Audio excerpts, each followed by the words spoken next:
നമുക്ക് ഇന്ന് നമ്മുടെ സിലബസിൽ എക്കണോമിക്സ്, അതായത് ജനറൽ നോളജ് വിഭാഗത്തിലെ എക്കണോമിക്സ് ആണ് നമ്മൾ കാണാൻ പോകുന്നത്. ഓക്കെ, എക്കണോമിക്സ് തുടങ്ങുന്നതിന് മുന്നേ ഒന്ന് രണ്ട് കാര്യങ്ങൾ പറയാനുണ്ട്. എക്കണോമിക്സിനെ കുറിച്ച് നമ്മൾ ഒന്നെങ്കിൽ പത്രമാധ്യമങ്ങളിലായിട്ടോ പത്രം ഡെയിലി വായിക്കുന്നവരായിട്ടോ നമ്മൾ ഇവിടെ സാമ്പത്തികപരമായിട്ട് എന്താ നടക്കുന്നത് എന്ന് നമ്മൾ അറിയാറുണ്ട്, ജനറലി അറിയാറുണ്ട്. പക്ഷെ ഒരു പരീക്ഷ തലത്തിൽ വെച്ചിട്ട് നമുക്ക് അതിന്റെ ടേംസ് അറിഞ്ഞിരിക്കണം. കൂടുതൽ ടേംസ്, ഫാക്റ്റുകളൊക്കെ ചോദിക്കാൻ സാധ്യതയുണ്ട്. അപ്പോൾ ക്വസ്റ്റ്യൻ ചിലപ്പോൾ ഒരു സ്റ്റേറ്റ്മെന്റ് ആയിരിക്കാം, ഉത്തരം ഒരു ഫാക്റ്റ് ആയിരിക്കാം. അപ്പൊ നമുക്ക് കാര്യം അറിയാനായിട്ട് മാത്രം കാര്യമില്ല, അത് എന്താണെന്ന് അതിന്റെ ഫാക്ട് അല്ലെങ്കിൽ പേര്, ഒരു ടേം എന്താ ഉണ്ടായിരിക്കും, അതും കൂടെ അറിഞ്ഞിരിക്കണം. അപ്പൊ ശരിക്കും എക്കണോമിക്സിന്റെ ഒരു എപ്പോഴും ആപ്ലിക്കബിൾ ആവുന്ന ഒരു കാര്യമല്ല എങ്കിൽ കൂടിയും എക്കണോമിക്സ് പഠിക്കുമ്പോൾ നമുക്ക് ടേംസ് ബ്രേക്ക് ചെയ്യുന്ന വഴി പല കാര്യങ്ങളും മനസ്സിലാവും. ഇപ്പോ എക്കണോമിക്സ് എന്ന ടേം നമ്മൾ സിലബസിലേക്ക് കയറുമ്പോൾ ഈ എക്കണോമിക്സ് എന്ന ടേം തന്നെ ഉദാഹരണത്തിന് പറഞ്ഞു കഴിഞ്ഞാൽ ഇതുണ്ടോ, ഒക്കോണോമിയ, എക്കണോമിക്സ്, എക്കണോമി, ഒക്കോണോമിയ എന്നൊരു ടേമിൽ നിന്നാണ്, അതായത് ഗ്രീക്ക് ടേമാണ്, അതിൽ നിന്നാണ് എക്കണോമിക്സ് വന്നിരിക്കുന്നത്. ഓക്കെ, ജനറലി എക്കണോമിക്സ് എന്ന് പറയുന്ന സാധനം ഇപ്പം അതുണ്ടല്ലേ, പ്രൊഡക്ഷൻ, അതുപോലെ തന്നെ ഓക്കെ, എക്കണോമിക്സ് എന്ന് പറഞ്ഞു കഴിഞ്ഞാൽ ഇപ്പൊ പൊതുവില് മൊത്തത്തിൽ നമ്മൾ പറയുകയാണ്. ഓക്കെ, എന്തൊക്കെയാണ്? Production, consumption, transfer of wealth. Generally പറഞ്ഞു കഴിഞ്ഞാൽ എക്കണോമിക്സ് എന്ന് പറയും, ഇത്രേ ഉള്ളൂ മൊത്തത്തിൽ പറയുമ്പോൾ. ഇനി നമ്മൾ എക്കണോമിക്സിന് ടേം ബ്രേക്ക് ചെയ്യുന്ന കാര്യം പറഞ്ഞല്ലോ. അപ്പോൾ production, consumption, transfer of wealth എന്ന് പറയുന്ന എക്കണോമി എന്ന് പറയുന്ന പദം ഒരു വീട്, അതിന്റെ അകത്തെ മാനേജ്മെന്റ് അത്രയും ഉദ്ദേശിക്കുന്നു. ആ ഒരു ചെറിയ കൺസെപ്റ്റിൽ നിന്നാണ് എക്കണോമി എന്ന് പറയുന്ന സാമ്പത്തിക ശാസ്ത്രം വികസിച്ചു വന്നിരിക്കുന്നത്. അത് ഏതൊരു കാര്യവും പോലെ തന്നെ ചെറുതിൽ നിന്ന് വലുതായി വികസിച്ചു. അത് സാമ്പത്തിക ശാസ്ത്രജ്ഞന്മാര് വികസിപ്പിച്ചു കൊണ്ടുവന്നതാണ് പല കാലഘട്ടങ്ങളിലായിട്ട്. ഓക്കെ, അപ്പൊ നമ്മൾ ടേം ബ്രേക്കിംഗ് കാര്യം എപ്പോഴും മനസ്സിൽ വെക്കുക. ശരിക്കും നമ്മളെ സിലബസിലേക്ക് കയറാൻ പോവുകയാണ്. ഓക്കെ, ആദ്യമായിട്ട് എത്ര തരം എക്കണോമികളുണ്ട്? Types of economy. ഒറ്റ എക്കണോമി അല്ല, പല തരമുണ്ട്. അത് പല കാലഘട്ടത്തിലായിട്ട് ചെറിയ ചെറിയ വേരിയേഷൻ വരുത്തിയേക്കുന്നതാണ്.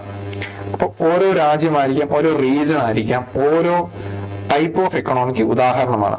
ഇപ്പൊ ആദ്യത്തെ ഒരു കാര്യം പറഞ്ഞാൽ മാർക്കറ്റ് എക്കണോമി. മാർക്കറ്റ് എന്ന് പറഞ്ഞാൽ നമുക്ക് പച്ച മലയാളത്തിൽ ചന്ത എന്ന് പറയാം, അല്ലെ? അതായത് കച്ചവടക്കാരും അത് വാങ്ങിക്കുന്നവരും മാത്രം വില നിശ്ചയിക്കുന്ന ഒരു സ്ഥലം, അതാണ് മാർക്കറ്റ് എക്കോണമി. എനിക്ക് എന്താവശ്യമുണ്ട്, അത് ആരുടെ കൈ കിട്ടും എന്നുള്ളതിനെ മാത്രം ആശ്രയിച്ചിരിക്കുന്ന ഒരു മാർക്കറ്റ്. അവിടെ മറ്റുള്ളവരുടെ കൈകടത്തലൊന്നുമില്ല, പ്രത്യേകിച്ച് വില കാര്യത്തിലോ എന്തോരം സാധനം വേണം എന്നുള്ളതോ എന്തെങ്കിലും അവൈലബിൾ ആക്കണം എന്നുള്ളതോ അതിൽ മറ്റുള്ളവർക്ക് കൈകടത്താൻ പറ്റില്ല. അതാണ് ബയേഴ്സ് ആൻഡ് സെല്ലേഴ്സ് ഡിസൈഡ്. എന്ത് പ്രൊഡ്യൂസ് ചെയ്യണം, എന്തേലും ഉണ്ടാക്കണം, എന്ത് വില, അത് ആവശ്യാനുസരണം എന്ന് പറയുന്നതാണ് മാർക്കറ്റ് എക്കോണമി. സിമ്പിൾ ആയിട്ട് വിചാരിക്കുക. ഓക്കെ, ഇനി അടുത്തതാണ് നോൺ മാർക്കറ്റ് എക്കോണമി. അപ്പോ ഇത് മാർക്കറ്റ് എക്കോണമി എന്ന് പറയുന്നത് ഒരു ചെറിയ അളവിലാണ് ആപ്ലിക്കബിൾ ആകുന്നത് നമുക്ക് മനസ്സിലായി. എന്താണ്? ഇപ്പൊ നമ്മുടെ തിരുവനന്തപുരത്ത് ഒരു പാളയം ചന്തയുണ്ട്. അങ്ങോട്ട് ചെന്ന് കഴിഞ്ഞാൽ അവിടുത്തെ എന്ത് സാധനങ്ങൾ എപ്പോ എങ്ങനെ വില വിവരങ്ങൾ എല്ലാം ആ റീജിയനെ ബേസ് ചെയ്തായിരിക്കും.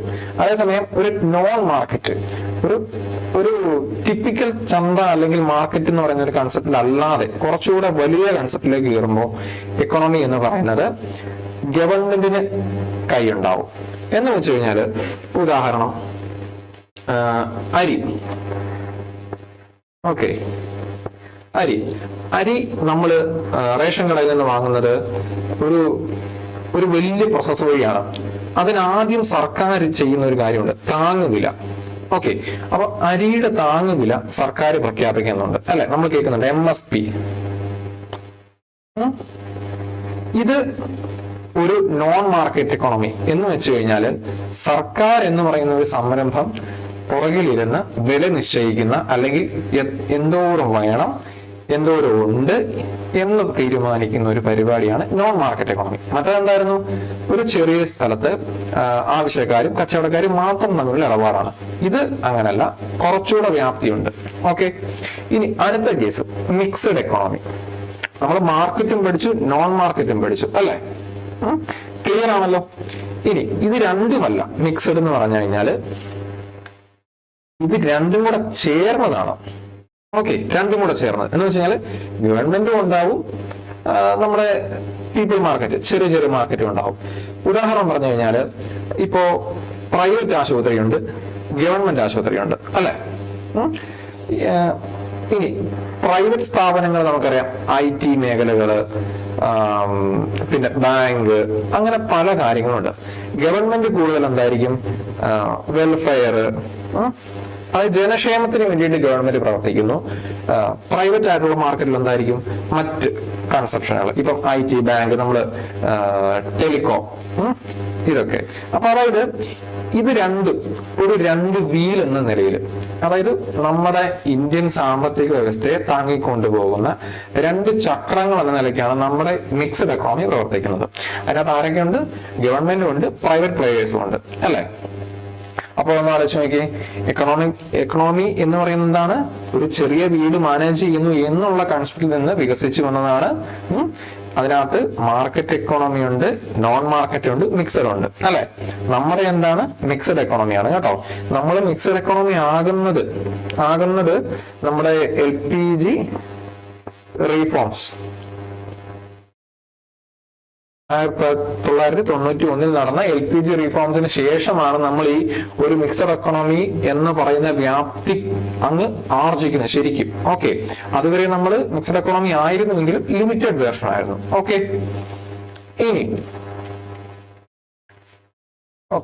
ഇനിയാണ് മാക്രോ എക്കണോമിക്സ് എന്ന് പറഞ്ഞ ടൈം. ഇതെന്താണെന്ന് വെച്ച് കഴിഞ്ഞാൽ നമ്മൾ ചെറിയ തുടങ്ങി വലുതിലേക്ക് കയറിയിരിക്കുകയാണ്. അതായത് നമ്മുടെ രാജ്യം ഒരു വലിയ വീടായിട്ട് സങ്കല്പിക്കുക, ബിഗ് പിക്ചർ, അതാണ് മാക്രോ. ഈ മാക്രോ വെസസ് മൈക്രോ രണ്ട് ടേമാണ് നമുക്ക് ഇത് പഠിക്കാനുള്ളത്. മാക്രോ വലുതും മൈക്രോ ചെറുതുമാണെന്നുള്ളത് നമ്മൾ പഠിച്ചിട്ടുള്ള കാര്യമാണ്. സൈസ് ചെറുത് അതാണ് ഉദ്ദേശിക്കുന്നത്. ഇവിടെയും അത് തന്നെ. മാക്രോ എക്കണോമി എന്ന് പറഞ്ഞാൽ വലിയ എക്കണോമി, അതായത് നമ്മുടെ രാജ്യം ഒരു വലിയ എക്കണോമി ആയിട്ട് കൺസിഡർ ചെയ്യാം. ഇങ്ങനെ ഒരു ടേം വരാൻ കാര്യം എന്താണെന്ന് വെച്ചാൽ, ഒരു കീനേഷ്യൻ, അതായത് ജോൺ മെയ്നാർഡ് കീൻസ് എന്ന് പറയുന്ന ഒരു വ്യക്തിയുടെ ബുക്കാണ് general theory of employment, interest and money. ഈ ഒരു ബുക്കിലാണ് ഈ മാക്രോ എക്കണോമിക്സ് എന്ന് പറയുന്ന ഒരു കൺസെപ്റ്റ് ആദ്യമായിട്ട് ഇവോൾവ് ചെയ്ത് വന്നത്. അപ്പൊ അതുകൊണ്ട് തന്നെ ഈ മാക്രോ എക്കണോമിക്സ് അറിയപ്പെടുന്ന വേറൊരു ഇതാണ് Keynesian. Okay, Keynesian idea for economy. Okay അല്ലേ? ക്ലിയർ ആയില്ലേ? അതായത് മാക്രോ വെസസ് മൈക്രോ ആ ടേം. ഓക്കെ, മാക്രോ വലുത്. മാക്രോ എന്താണ്? ഒരു രാജ്യം മൊത്തം, അല്ല ഒരു വലിയ പ്രദേശം മീൻസ് ഒരു സംസ്ഥാനമാകാം, ഒരു രാജ്യമാകാം. അതിൽ താഴോട്ടുള്ളത് മാക്രോ ആയിട്ട് കൂട്ടാൻ നമുക്ക് സാധിക്കില്ല. ഇനി എവിടെ വന്നു? കീനേഷ്യൻ, ആ ജോൺ മെയ്നാർഡ് കീൻസ് എന്ന് പറയുന്ന വ്യക്തിയുടെ ബുക്കിലെ ഇവോൾവ് ചെയ്യുന്ന ഒരു കൺസെപ്റ്റ് ആണ്. ഇനി ഇത് എംപ്ലോയ്മെന്റ്, ഇൻട്രസ്റ്റ്, മണി, എവിടെ? നമ്മളെ രാജ്യത്തെ അല്ലെങ്കിൽ ആ ഒരു വലിയ സ്ഥലത്തെ എംപ്ലോയ്മെന്റ്, ഇൻട്രസ്റ്റ്, മണി എന്നിവയുമായിട്ട് ബന്ധപ്പെട്ടത് കൊണ്ട് തന്നെ ഇതിന് മറ്റൊരു പേരും കൂടി ഉണ്ട്, income employment theory. Okay, macro എന്ന് പറഞ്ഞാൽ എന്താണ്? വലുതാണ്. അത് എവിടെ നിന്ന് വന്നു? കീനേഷ്യൻ ഐഡിയ ആണ്. ബുക്കിന്റെ പേര് ഓർക്കുക, അതിന്റെ ഓൾട്ടർനേറ്റീവ് പേര് ഓർക്കുക. ക്ലിയർ അല്ലേ? നമുക്ക് ഇനി മൈക്രോ. മാക്രോ പഠിച്ചു കഴിയുമ്പോൾ എന്താണ് മൈക്രോ? വ്യത്യാസം. സൈസ് നമ്മൾ പറഞ്ഞു, സൈസ് അത് വലുതാണ്, ഇത് ചെറുതാണ്. ഓക്കെ, മൈക്രോ എക്കണോമിക്സ് പറഞ്ഞാൽ സ്മോൾ പാർട്സ്. നമ്മൾ ആദ്യം മാർക്കറ്റ് എക്കോണമിയുടെ കാര്യം പറഞ്ഞില്ലേ, ചെറിയൊരു ചന്ത, അതുമായിട്ട് നമുക്ക് താരതമ്യപ്പെടുത്താം. ഓക്കെ, മാർക്കറ്റ് എക്കോണമി എന്ന് പറഞ്ഞു കഴിഞ്ഞാൽ, അല്ലെങ്കിൽ മൈക്രോ എക്കണോമിക്സ് എന്ന് പറഞ്ഞു കഴിഞ്ഞാൽ എന്താണ്? ചെറിയ കാര്യങ്ങൾ, ഒരു വ്യക്തിയോ ഒരു വീടോ ഒരു കടയോ ഒരു കമ്പനിയോ അല്ലെങ്കിൽ നമ്മൾ പറഞ്ഞാൽ ഒരു ചന്തയോ ഒക്കെ മാത്രമാണ് ചെയ്യുന്ന. അവിടുത്തെ ഒരു ചെറിയ അളവില് കാര്യങ്ങൾ വേണം, ഇത്ര ആൾക്കാർക്ക് കൊടുക്കാനുണ്ട്, അതിന്റെ പൈസ ഇന്നതായിരിക്കും എന്നൊക്കെ തീരുമാനിക്കുന്ന ഒരു ജനറൽ കൺസെപ്റ്റിലാണ് മൈക്രോ എക്കണോമിക്സ് വർക്ക് ചെയ്യുന്നത്. അപ്പൊ നമ്മൾ എക്കണോമിക്സ് എന്താന്ന് വായിച്ചു, എത്ര ടൈപ്പ് ഉണ്ടെന്ന് പറഞ്ഞ്, നോൺ മാർക്കറ്റ്, മാർക്കറ്റ്, മിക്സഡ് എന്ന് പറഞ്ഞു.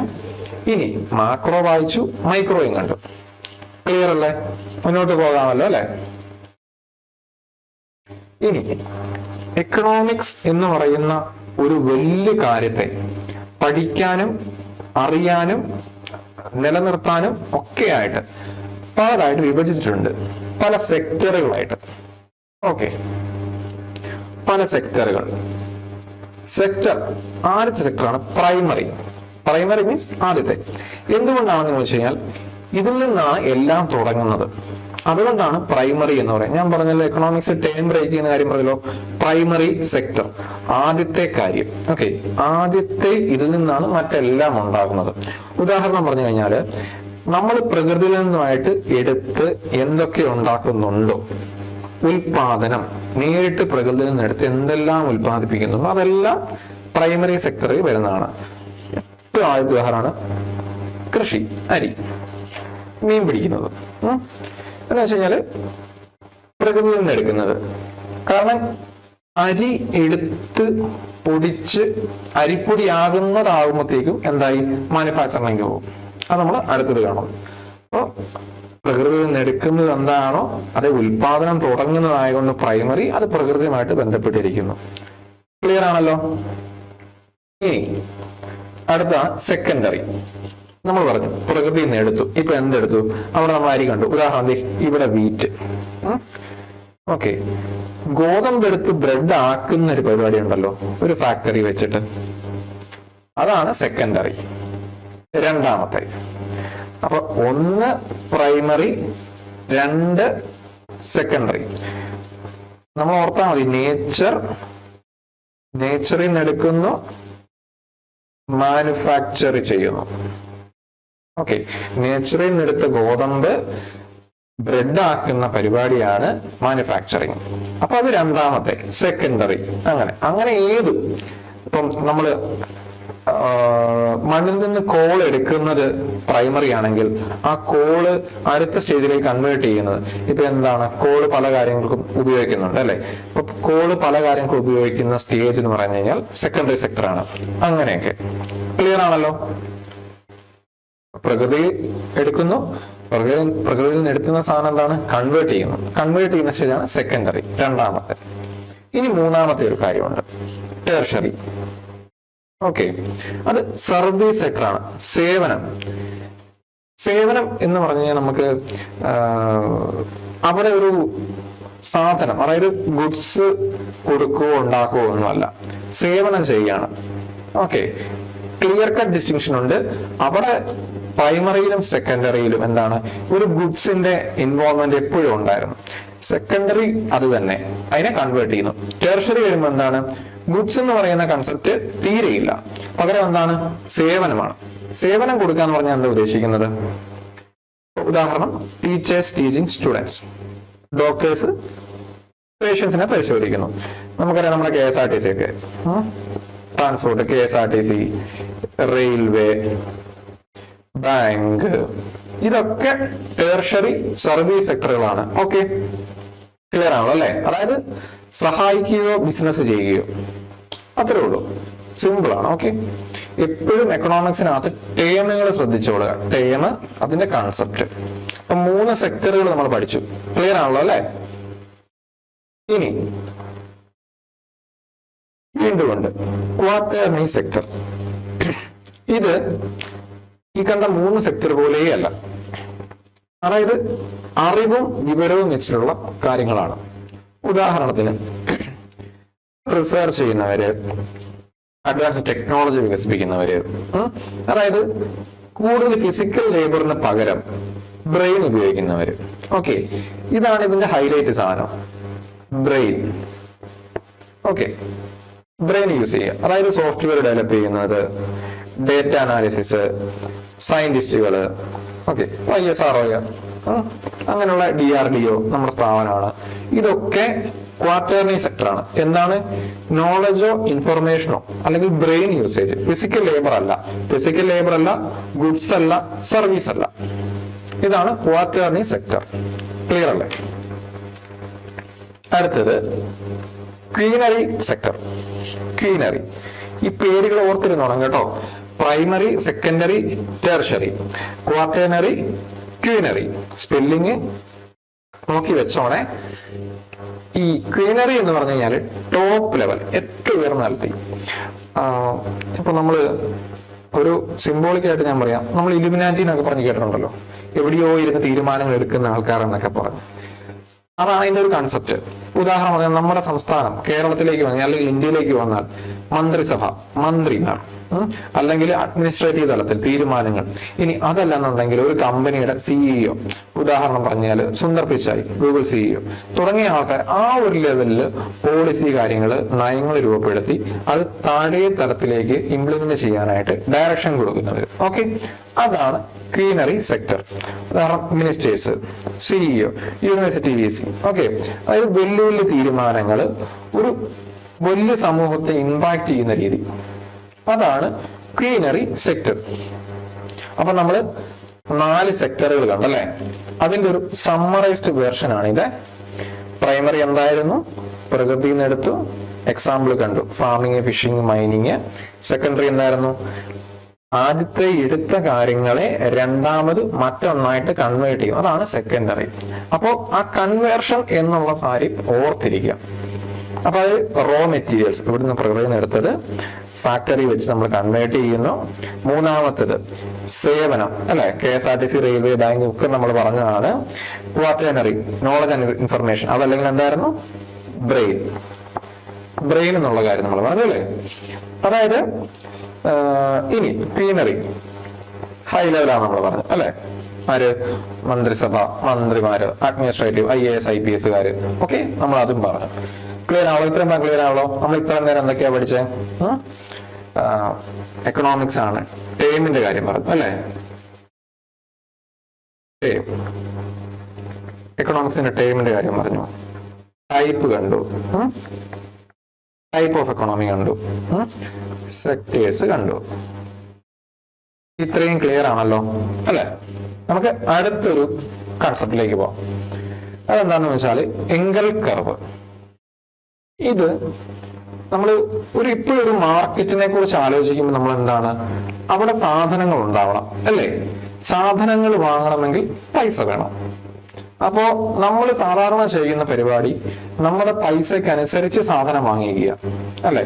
പൈസ കുറഞ്ഞാൽ കുറച്ച് സാധനം വാങ്ങിക്കും, പൈസ കൂടിയാൽ കൂടുതൽ സാധനം വാങ്ങിക്കും. ഒരു ജനറൽ കൺസെപ്റ്റ് ഇതാണല്ലോ. അപ്പൊ എങ്കൽ കർവ് എന്ന് പറയുന്നത് ഇതാണ്. നമ്മുടെ വരുമാനം മാറുന്നതിനനുസരിച്ച് സാധനം വാങ്ങിക്കുന്നതിന്റെ അളവില് വ്യത്യാസം, ഇതാണ് എങ്കൽ കർവ്. ഈ പേരാണ് നമുക്ക് ആവശ്യം. ഈ കൺസെപ്റ്റ് നമുക്ക് എല്ലാവർക്കും അറിയാം. എന്റെ കയ്യിൽ 100 രൂപ ഉള്ളപ്പോൾ ഞാൻ വാങ്ങിക്കുന്നതല്ല എന്റെ കയ്യിൽ 1000 രൂപ ഉള്ളപ്പോൾ നമ്മൾ വാങ്ങിക്കുന്നത്. ഈ കൺസെപ്റ്റ് എല്ലാവർക്കും അറിയാം. പക്ഷെ ഈ പേര് നമ്മൾ ഓർത്തിരിക്കുന്നത് എങ്കൽ കർവ്, എങ്കൽ. ഓക്കെ, അതായത് ഉദാഹരണമാണ് ഈ കിടക്കുന്നത്. കണ്ടോ, ഒരു ദിവസം എനിക്ക് 300 രൂപ വരുമാനം കിട്ടുമ്പോൾ ഞാൻ ഒരു പിസ്സ സ്ലൈസ് വാങ്ങിക്കുക. 500 ആവുമ്പോൾ എന്തായി, 2ആയി. 800 ആവുമ്പോൾ എന്തായി, 3ആയി. വളരെ സിമ്പിൾ ആണ്. ഓക്കെ, അതുകൊണ്ട് തന്നെ എന്താണ് ഈ ഇൻക്രീസ് ടെൻഡൻസി കണ്ടോ, 1ആയി, 2ആയി, 3ആയി. അതുകൊണ്ട് തന്നെ എങ്കൽ കർവ് എപ്പോഴും എന്തായിരിക്കും, അപ്വേർഡ് ആയിരിക്കും. ഇത് കണ്ടോ, ഇങ്ങനെ കയറിക്കൊണ്ടിരിക്കും. ഇതാണ് ഇതിന്റെ ഒരു കൺസെപ്റ്റ്. ക്ലിയർ ആണല്ലോ?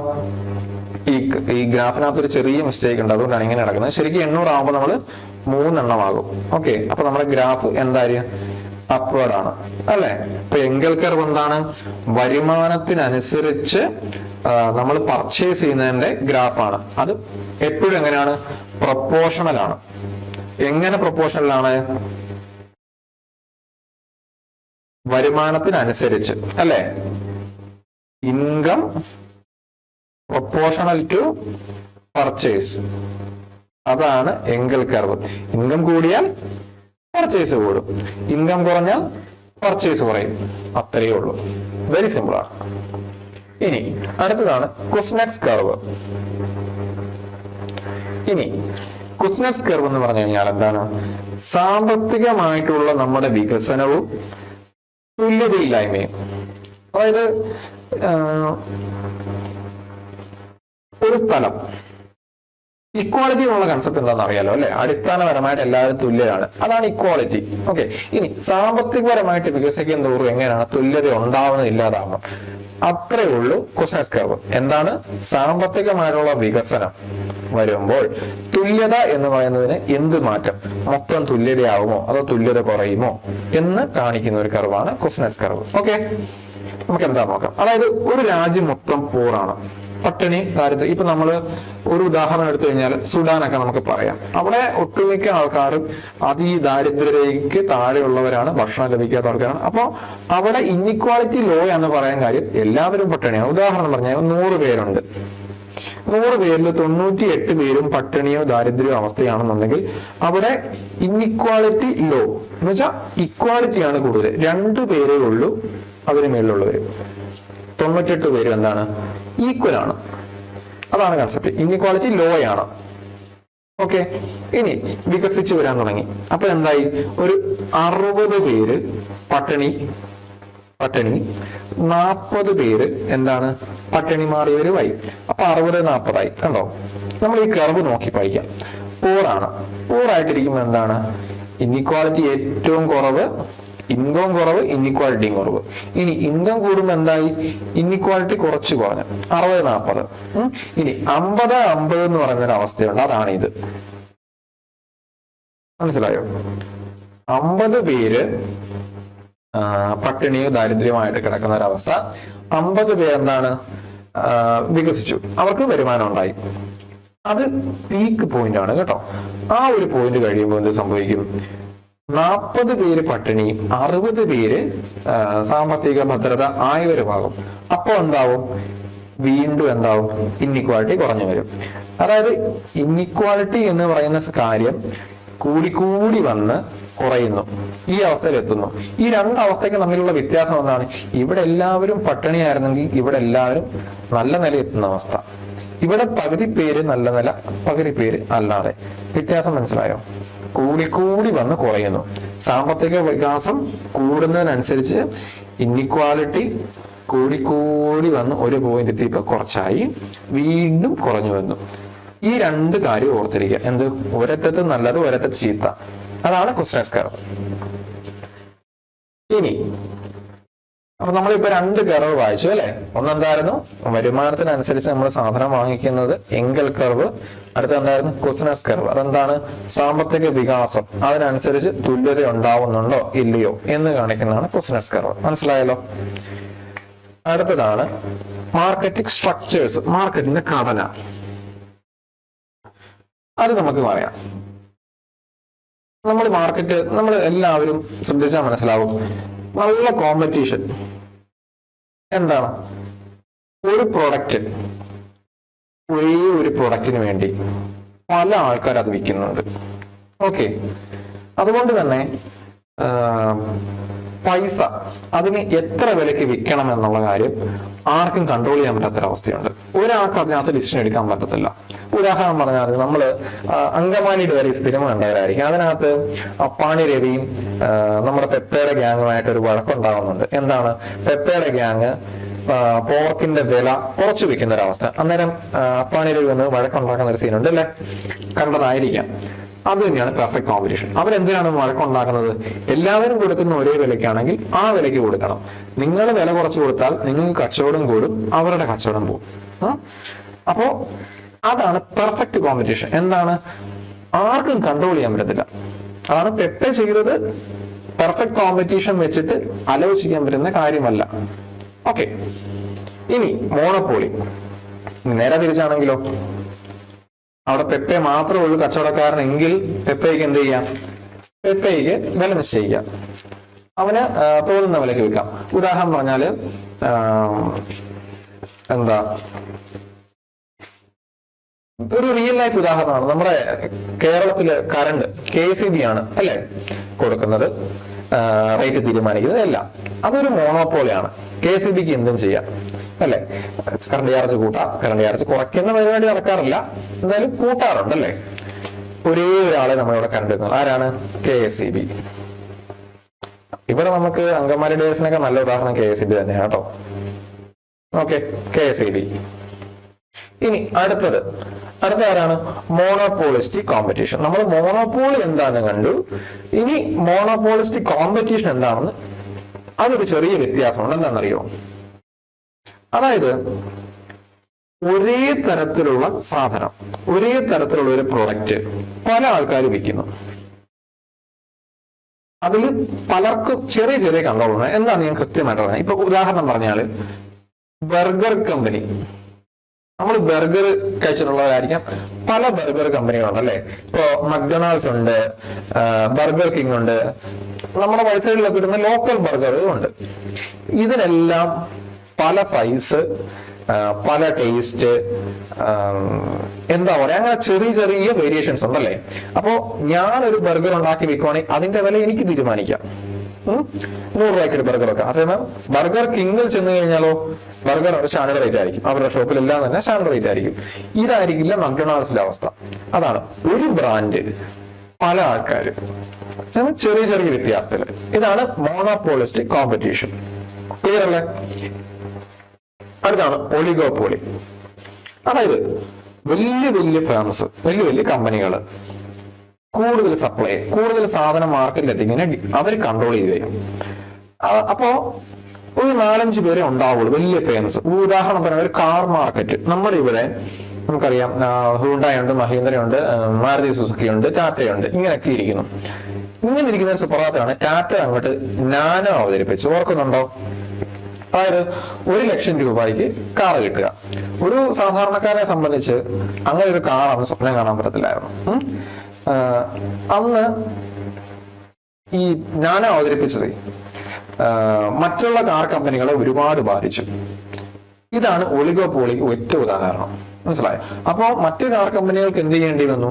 അവരുടെ വില കുറയ്ക്കാൻ, അതായത് ഒരു സാധാരണ മനുഷ്യന് കാർ വാങ്ങിക്കാവുന്ന അളവിലേക്ക് വില കുറയ്ക്കാൻ അവരെ പുഷ് ചെയ്യിപ്പിച്ചു വിട്ടു.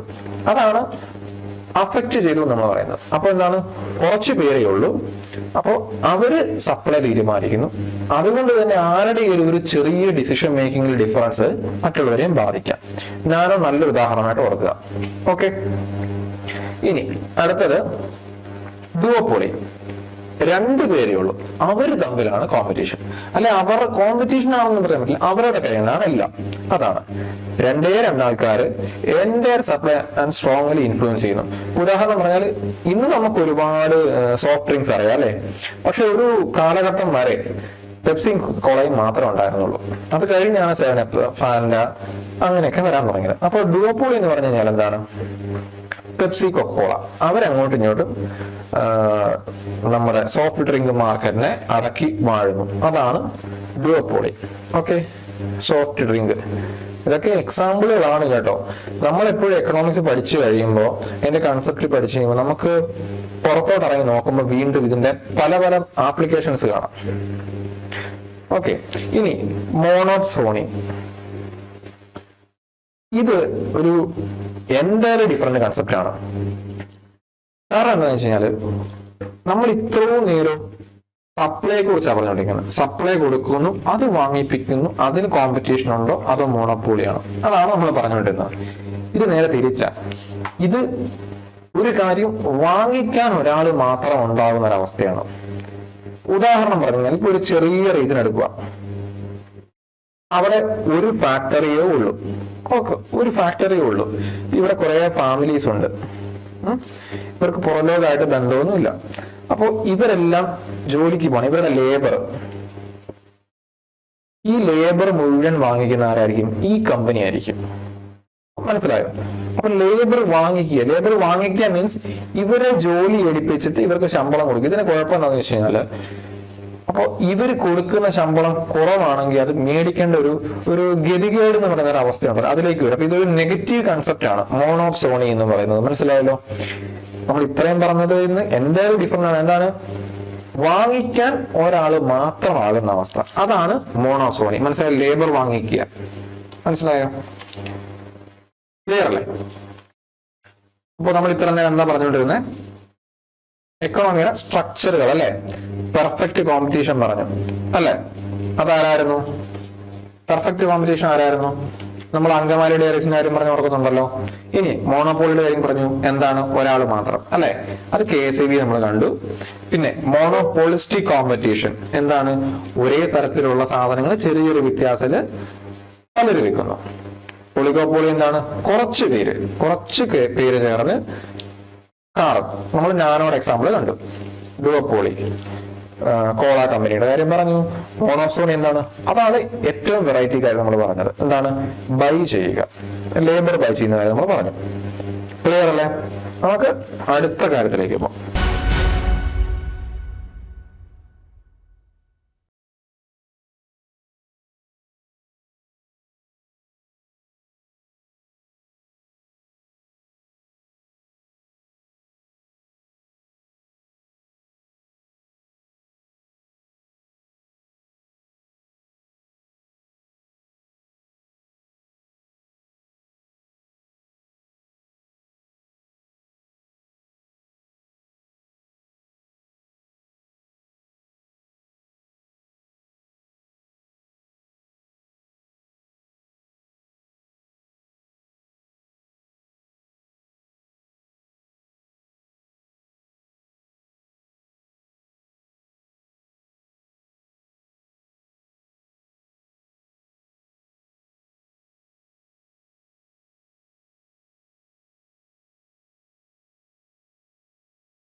Demand and supply. നമ്മൾ ഇത്ര നേരം പറഞ്ഞ കാര്യമെല്ലാം ഇപ്പൊ എങ്കൽ കർവ് കണ്ടപ്പോഴാണ് വരുമാനത്തിനനുസരിച്ച് സാധനം വാങ്ങിക്കുന്നത്. അങ്ങനെ എല്ലാം മാർക്കറ്റ് എപ്പോഴും ഡിമാൻഡ് ആൻഡ് സപ്ലൈ ആണ്, അല്ലെ? എന്റെ ആവശ്യത്തിനനുസരിച്ച് സപ്ലൈ ചെയ്യുക, എന്റെ ആവശ്യം സപ്ലൈ, അതാണ് മാർക്കറ്റ്. അതിന്റെ ഒരു കൺസെപ്റ്റ് ആണ് നമ്മൾ പറയാൻ പോകുന്നത്, ലോ ഓഫ് ഡിമാൻഡ്. ഓക്കെ, ആവശ്യം എങ്ങനെ പോകുന്നു? അതായത് ഒരു സാധനത്തിന്റെ വില കൂടുമ്പോ, ഒരു ജനറൽ സെൻസിലാണ് കേട്ടോ, ഭയങ്കരമായിട്ട് വില കയറി പോകുന്നു. എന്തായിരിക്കും നമ്മുടെ ടെൻഡൻസി? നമ്മളൊരു സാധാരണക്കാരാണെന്നുണ്ടെങ്കിൽ എന്തായിരിക്കും? കുറച്ചേ നമ്മൾ മേടിക്കുള്ളൂ, അല്ലേ? പ്രൈസ് കയറുമ്പോ മേടിക്കുന്നത് കുറയും. ഓക്കെ, ഇനി പ്രൈസ് കുറയുമ്പോ എന്താണ്? മേടിക്കുന്നത് കൂടും. ഇത്രേ ഉള്ളൂ. ഉദാഹരണം പറഞ്ഞു കഴിഞ്ഞാൽ എന്താ? പെട്രോള് അല്ല ഡീസൽ, എല്ലാ ദിവസവും 100 രൂപയ്ക്ക് എണ്ണ അടിക്കുന്ന ഒരാള് 105 രൂപ അല്ലെങ്കിൽ 106 രൂപ ഒരു ലിറ്ററിനായാലും 100 രൂപയ്ക്ക് അടിക്കുകയുള്ളൂ. അപ്പോ 106 രൂപയ്ക്ക് ആകുമ്പോഴും 100 രൂപ മാത്രം കൊടുത്ത് പെട്രോൾ അടിക്കുമ്പോഴും 1 ലിറ്റർ കിട്ടുന്നില്ലല്ലോ. 100 രൂപയ്ക്ക് 1 ലിറ്റർ ആയിരുന്ന സമയത്ത് 1 ലിറ്റർ ഉണ്ടായിരുന്നു, അപ്പൊ ക്വാണ്ടിറ്റി കുറഞ്ഞു. അതാണ് ഉദ്ദേശിക്കുന്നത്. ഓക്കെ, പെട്രോളും ഡീസലും വലിയ എക്സാമ്പിൾ ആണ് ഇതിനകത്ത്. പെട്രോൾ ഡീസൽ നമുക്ക് എക്കണോമിക്സിനെ സംബന്ധിച്ച് പല കാര്യങ്ങളിലും ഉദാഹരണമായിട്ട് പറയാം കേട്ടോ. ഇതൊരു ഉദാഹരണമാണ്, ഓർത്തിരിക്കുക. അതായത് ഇൻവേഴ്സ് റിലേഷൻഷിപ്പ്, നമ്മൾ നേരത്തെ ഒരു ഡയറക്ട്ലി പ്രൊപ്പോർഷണൽ റിലേഷൻഷിപ്പ് കണ്ടായിരുന്നു, അല്ലെ? എങ്കൽ കർവിനകത്ത്. ഇത് ഇൻവേഴ്സ് ആണ്. എന്താണ്? പ്രൈസ് കൂടുന്നതിനനുസരിച്ച് വാങ്ങിക്കുന്നത്, അല്ലെ? കൺസംഷൻ. പ്രൈസ് കൂടുവാണ്, എന്തായിരിക്കും? കൺസംഷൻ കുറയും. ഇൻവേഴ്സ് റിലേഷൻഷിപ്പ് ആണ് കേട്ടോ. അപ്പൊ ഓർത്തിരിക്കുക. ഇതിനൊരു എക്സെപ്ഷൻ കേസ് ഉണ്ട്, ഗിഫൻ ആൻഡ് വെബ്ലൻ കോട്സ്. അത് ഞാൻ എക്സ്പ്ലെയിൻ ചെയ്യുന്നുണ്ട്, അപ്പൊ അതുകൊണ്ട് ഓർത്ത് ടെൻഷൻ അടിക്കണം. ഇതൊരു റെയറസ്റ്റ് ആയിട്ട് സംഭവിക്കുന്ന കേസാണ് ഗിഫൻ ആൻഡ് വെബ്ലൻ. നോർമൽ കേസിൽ ഉള്ള കാര്യമാണ്. വില കൂടുമ്പോൾ നമ്മളത് കുറച്ചേ മേടിക്കുള്ളൂ, വില പറയുമ്പോൾ എന്തായിരിക്കും? കൂടുതൽ മേടിക്കും. ഇപ്പം പണ്ടൊരു ഒരു സമയത്ത് സംഭവിച്ച ഞാൻ കണ്ടതാണ്. അതായത് പക്ഷിപ്പനി വന്ന സമയത്ത് കോഴിക്ക് വില കുറഞ്ഞു. കോഴിക്ക് വില കുറഞ്ഞപ്പോ നമ്മള് റീലുകളൊക്കെ കണ്ടതായിരിക്കാം, എല്ലാവരും മേടിച്ച് മറ്റേ ഗ്രില്ല് ചെയ്യുന്നു, അത് ഇത് ഒരു കാലത്ത് ഭയങ്കര വിപുലമായിരുന്നു. അതൊക്കെ ഒരു ഉദാഹരണമാണ് കേട്ടോ. ഇതാണ് പറഞ്ഞത്, എക്കണോമിക്സ് എപ്പോഴും പഠിക്കുമ്പോൾ ഇത് മാർക്കറ്റിൽ നമ്മൾ സ്ഥിരം കാണുന്ന കാര്യമാണ്. പക്ഷെ ടേമുകൾ, കൺസെപ്റ്റുകൾ നമുക്ക് ക്ലാരിറ്റി വേണം, അന്നെങ്കിലുള്ള നമുക്ക് എക്സാം ഹാളിൽ അത് പ്രയോജനപ്പെടുകയുള്ളൂ. ക്ലിയർ അല്ലേ? ഈ ഗ്രാഫ് കണ്ടല്ലോ അല്ലേ? പ്രൈസ് കൂടുന്നതനുസരിച്ച് ക്വാണ്ടിറ്റി കുറയുന്നത്, അത് താഴോട്ടായിപ്പോഴും എപ്പോഴും ഗ്രാഫ് കണ്ടിച്ചോണം. അടുത്തതിലേക്ക് പോവാം. ഇനി ലോ ഓഫ് സപ്ലൈ. അതായത് ഒരു സാധനത്തിന്റെ വില കൂടുമ്പോ, പ്രൈസ് കൂടുമ്പോ സപ്ലൈ കൂട്ടും. അതെന്തിനാണ്? വില കൂടുമ്പോ സപ്ലൈ കൂടുന്ന എന്തിനാണ്? കൊടുക്കുന്ന ആൾക്കാർക്ക് അല്ലെങ്കിൽ കച്ചവടക്കാരന് ലാഭം ഉണ്ടാക്കാൻ. ഓക്കെ, വില കുറയുമ്പോ എന്ത് ചെയ്യും? അവൻ സപ്ലൈ കുറയ്ക്കും. അത് ഞാനൊരു ഉദാഹരണം പറയാം. ഞാനൊരു മുട്ട കച്ചവടക്കാരനാണ്. ഓക്കെ, മുട്ടയ്ക്ക് 5 രൂപ ഉള്ളപ്പോ എനിക്ക് ലാഭം കുറവാണ്, അല്ലെ? ലാഭം കുറവാണ്. അപ്പൊ ഞാൻ എന്ത് ചെയ്യും? 5 രൂപയേ ഉള്ളൂ, ഇത്ര ഉണ്ടാക്കിയാൽ മതി. ആ സമയം മുട്ടയ്ക്ക് ഒരു 8 രൂപ ആവുന്ന അവസ്ഥയാവുമ്പോൾ ഞാൻ എന്ത് ചെയ്യും? മുട്ടയുടെ പ്രൊഡക്ഷൻ കൂട്ടും. എന്തിനാണ്? എനിക്ക് കൂടുതൽ വരുമാനം കിട്ടാൻ. അപ്പോ വില കൂടുമ്പോ എപ്പോഴുണ്ടോ? വില കൂടുമ്പോ 8 രൂപയായി 11 രൂപയായപ്പോ എന്തായി? ക്വാണ്ടിറ്റി കൂടുന്നുണ്ടോ? ഉണ്ടോ? 11 രൂപയായപ്പോ മുട്ടയ്ക്ക് 11 രൂപ ആയെന്ന് വെച്ചോ. നാടൻ മുട്ടയുടെ 11 രൂപയൊക്കെയാണ് കിട്ടുക. അപ്പൊ ഞാൻ എന്ത് ചെയ്തു? വില കൂട്ടിയപ്പോ സപ്ലൈ കൂട്ടി. എന്തുകൊണ്ടാ? കൂടുതൽ ആൾക്കാർ മേടിക്കണം, എനിക്ക് കൂടുതൽ പൈസ കിട്ടണം. അതേസമയം എന്തായി? വില കുറയുമ്പോ എന്ത് ചെയ്യും? ഞാൻ ഇതുണ്ടോ? ക്വാണ്ടിറ്റി കുറച്ചു. ഇതാണ് ലോ ഓഫ് സപ്ലൈ. അപ്പൊ law of supply and demand very very important concept ആണ്. ലോ ഓഫ് ഡിമാൻഡ് എന്താണ്? ഇൻവേഴ്സ് റിലേഷൻഷിപ്പ് ആയിരുന്നു. അതായത് വില കൂടുമ്പോൾ എന്താണ്? സാധനം മേടിക്കുന്നത് കുറയുന്നു. ലോ ഓഫ് സപ്ലൈ എന്താണ്? സപ്ലൈ ചെയ്യുന്നതാണ്. രണ്ട് ആളുടെ പെർസെപ്ഷൻ ആണോ. ലോ ഓഫ് ഡിമാൻഡ് എപ്പോഴും കൺസ്യൂമേഴ്സിനെ വെച്ചിട്ടും ലോ ഓഫ് സപ്ലൈ എപ്പോഴും ആരായിരിക്കും? പ്രൊഡ്യൂസേഴ്സിനെ അല്ലെങ്കിൽ മുതലാളി അല്ലെങ്കിൽ കച്ചവടക്കാരനെ വെച്ചിട്ടുമായിരിക്കും.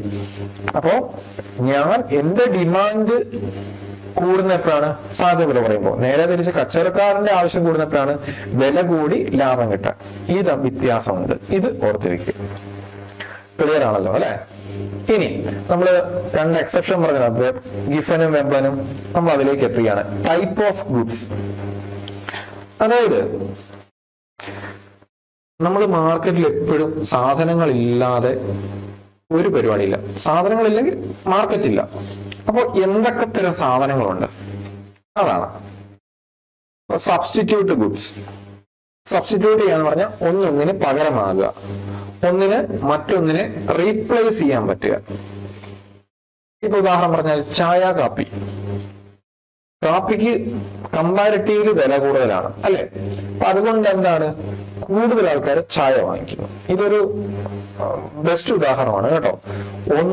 ഒന്നിന് പകരമാവുക. കാപ്പി കുടിക്കാൻ തോന്നുന്നത് കാപ്പിക്ക് എത്ര 20 രൂപ, ചായക്ക് എത്ര 10 രൂപ. ഓക്കെ, അപ്പൊ നമുക്ക് 2 ചായ കുടിക്കാം. നമ്മൾ അങ്ങനെ ചിന്തിക്കുന്നത് അല്ലെ? അതാണ് സബ്സ്റ്റിറ്റ്യൂട്ട് ഗുഡ്സ് എന്ന് പറയുന്ന സാധനം. ഇനി കോംപ്ലിമെന്ററി ഗുഡ്സ് എന്താണ്? രണ്ടും കൂടെ ഉണ്ടെങ്കിലേ കാര്യം നടക്കുള്ളൂ. മനസ്സിലായോ? ഇപ്പോ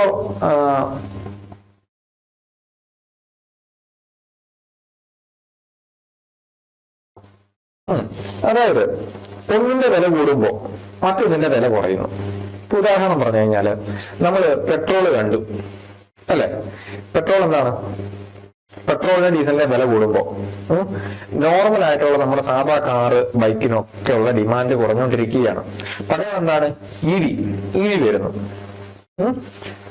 ഒന്ന് കൂടുമ്പോ മറ്റൊന്നിന് കുറയുന്നു. അതായത് പെട്രോളിന്റെ വില കൂടുമ്പോ എന്ത് സംഭവിക്കുന്നു? വണ്ടിയുടെ ഡിമാൻഡ് കുറയുന്നു. മനസ്സിലായോ? രണ്ടും രണ്ട് കാര്യമാണ്, പക്ഷെ രണ്ടും കൂടെ ഒരുമിച്ചാണ്. പെട്രോൾ അടിക്കണമെങ്കിൽ വണ്ടി വേണം, പെട്രോൾ അടിച്ചാലേ വണ്ടി ഓടുകയുള്ളൂ. പക്ഷെ പെട്രോളിന് വില കൂടുന്നു, അതുകൊണ്ട് വണ്ടിയുടെ ഡിമാൻഡ് കുറയുന്നു. പകരം എന്തിലേക്ക് പോകുന്നു? ഇലക്ട്രിക്കിലേക്ക് പോകുന്നു അല്ലെ? സ്ഥിരം യാത്രയുള്ളവരും ഒരുപാട് യാത്ര ചെയ്യുന്ന ആൾക്കാരും പെട്രോൾ അടിക്കുന്ന പൈസ പകരം വണ്ടി മേടിക്കാൻ വരെ ഇൻവെസ്റ്റ് ചെയ്യുന്ന ഒരു കാലഘട്ടമാണ്. എന്തുകൊണ്ടാണ്? പെട്രോളിനും ഡീസലിനും വില കയറി. അതാണ്. അപ്പോ സബ്സ്റ്റിറ്റ്യൂട്ട് ഗുഡ് എന്താണെന്ന് കണ്ടു. ഒന്ന് മറ്റൊന്നിന് കൃത്യമായിട്ട് പകരമാണ് ചായ, കാപ്പി. കോംപ്ലിമെന്റ് എന്താണ്? ഒരുമിച്ച് ഉപയോഗിക്കാൻ പറ്റുള്ളൂ, പക്ഷെ ഒന്നിന് കൂടുമ്പോൾ ഒന്ന് കുറയും. ക്ലിയർ അല്ലേ? ഇനി നോർമൽ ഗുഡ്. വരുമാനം കൂടുമ്പോ ആവശ്യം കൂടുന്നു. അത് നമ്മൾ കണ്ടതാണ്. എന്താണ്? എങ്കൽ കർവ് അല്ലെ? എങ്കൽ കർവ് അതെന്താണ്? ഇങ്ങനെ പോകുന്നൊരു കർവ് നമ്മൾ കണ്ടതാണ് അല്ലെ? വരുമാനം കൂടുന്നതനുസരിച്ച് നമ്മൾ കൂടുതൽ സാധനം വാങ്ങിക്കുന്നു, വരുമാനം കൂടുന്നതനുസരിച്ച് കുറവ് സാധനം വാങ്ങിക്കുന്നു അല്ലെ? ഇൻഫീരിയർ ഗുഡ്, അതായത്